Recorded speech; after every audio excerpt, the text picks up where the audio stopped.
Hello and welcome to The Update. I'm Heidi Tiltons. New parents will be eligible for a childcare subsidy of up to 90% after legislation passed through federal parliament. This means most couples will be able to access the government benefit, which is intended to give more women the opportunity to return to work or increase their hours. PM Anthony Albanese telling Parliament it's a great outcome. The Australian people voted for change, and today they have it. And as a result, future youngest Australians will benefit, families will benefit, and our economy will benefit as well. Senior Labor ministers have criticised the Reserve Bank governor after he said workers have to accept their pay can't keep up with the cost of living. Philip Lowe says further increases would stoke inflation even further, but some federal government MPs have dismissed the warning. A union is vowing to go it alone and ban members from using engineered stone, describing it as the asbestos of the 2020s. Products like Caesar stone contain high levels of crushed silica crystals, which can cause silicosis in workers handling it.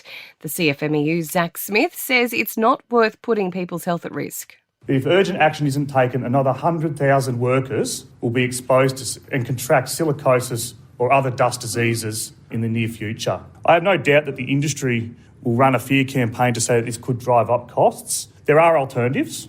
Police in the US state of Virginia say multiple people have been killed in a mass shooting inside a Walmart store. The night manager reportedly opened fire in a staff room and then the store before turning the gun on himself. Former NRL player Brett Finch has avoided jail time despite pleading guilty to sending graphic messages about child sex abuse to an online chat. A judge has accepted the 41-year-old was motivated by a drug addiction, sentencing him to 2 years to be served in the community. Outside the court, Finch's lawyer Paul McGurr says his client has no sexual interest in children. And unfortunately, drugs have played a major part in ramblings of what he was saying.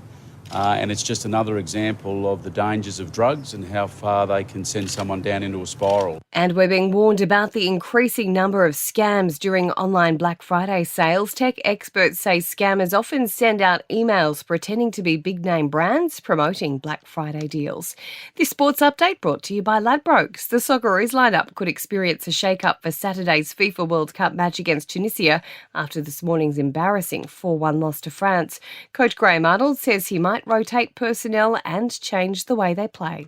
That's why we've got 26 players here. Got the option of obviously changing players and making sure that we get some fresh ones out there. Australia's cricketers are recovering after yesterday's impressive 221-run demolition of England at the MCG.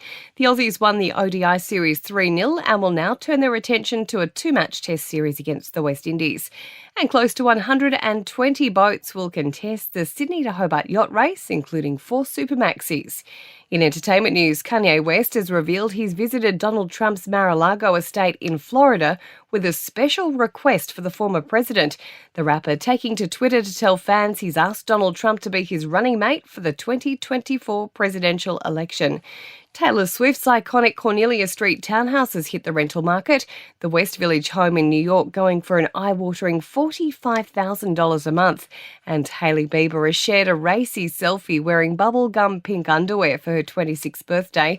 The model celebrating in Japan with husband Justin and BFF Kendall Jenner. And that's the latest from the Nova Podcast News team. But we'll see you tomorrow morning for another episode of The Update.